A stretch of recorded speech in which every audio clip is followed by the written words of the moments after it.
that's depriving someone of social mobility by basically taking all their labor for the benefit of someone else. Whereas in the latter scenario, I assume you're referring to various welfare programs, taxes, etc.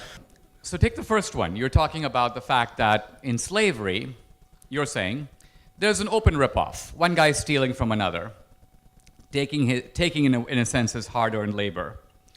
And where's the analogy with the welfare state in which people are being given certain guarantees? Well, the analogy is like this.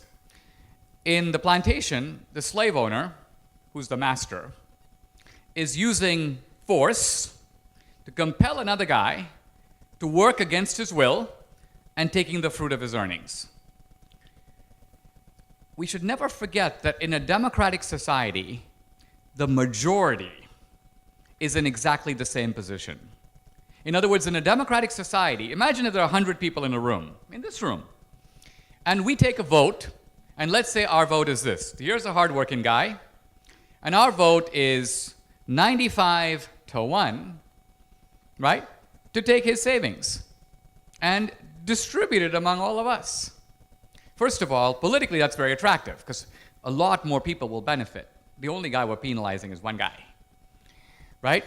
So this was the FDR-LBJ model. The FDR-LBJ model was like this.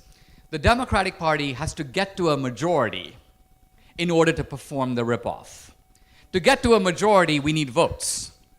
So let's get these ethnic constituencies. Notice that, by the way, the Democrats never try to persuade these ethnic groups individually. They don't go black guy by black guy and say vote Democratic. The whole idea is to get them all to do it. Let's get them as a group. Okay? And the effect is exactly the same. You've got some other guy who doesn't want to pay. That's the key thing.